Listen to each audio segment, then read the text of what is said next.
સુરતના સચિન પાલી ગામમાં ત્રીજા માળેથી 2 વર્ષની બાળકી નીચે પટકાતા હોસ્પિટલ સારવાર માટે લવાતા તબીબે મૃત જાહેર કરતા પરિવારમાં શોક ફેલાયો હતો.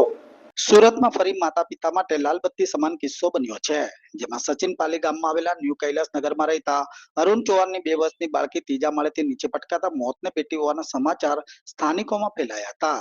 2 વર્ષની દીકરી ત્રીજા માળની છત પરથી નીચે પટકાતા મોઢા અને માથાના ભાગે ગંભીર ઇજાઓ થવા પામી હતી. આ બાબતની જાણ પરિવારને થતા તાત્કાલિક બાળકીને 108ની મદદથી હોસ્પિટલ સારવાર માટે લાવ્યા હતા, જ્યાં ડોક્ટરે બાળકીની તપાસ કરતા બાળકી મોતને ભેટી હોવાનું પરિવારજનોને જણાવ્યું હતું. બાળકીના મોતની વાત જાણી પરિવારમાં હૈયાપાટ રુદન પણ જોવા મળ્યું હતું. જ્યારે બાળકીની બોડીને પીએમ અર્થે રવાના કરી સચિન પોલીસે વધુ તપાસ કરી હતી, તો घटनाથી સ્થાનિક લોકોમાં પણ मातम छवाई गया હતો. मेरा नाम अरुण कुमार चौहान है। आपका रहने का कहाँ है?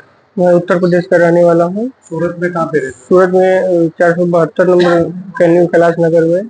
क्या घटना बनी थी आपके बच्चे की? मेरी बच्ची खेलते हुए रेलिंग के सामने से गिर गई नीचे। कितने साल की बच्ची? बच्ची 2 साल की थी। ये किस तरह के कब घटना हुआ? ये सुबह 9 बजे घटना हुआ। फिर कौन सा हॉस्पिटल में? वहाँ पे एक हमारा छोटा सा हॉस्पिटल है, सिविल नाम का है सर, पाली गाँव में। वहाँ ले गए तो बोला कि नहीं अब सिविल लेके जाओ, तो फिर हम वहाँ से तुरंत सिविल यहाँ लेके आए। सिविल में क्या? तो फिर यहाँ पे सिविल में लाए। फिर क्या हुआ? सिविल में लोग किस मतलब सांस और धड़कन जो है कि चालू करने का प्रयास किए, बहुत प्रयास किए, लेकिन अंततः जो है 2 बजे तक बोल दिए कि अब नहीं हो पाएगा। आप क्या काम करते हैं? मैं वायरमैन इलेक्ट्रिशियन का काम करता हूँ। कितने सालों से? मैं जो है कि 2022 से सूरत में।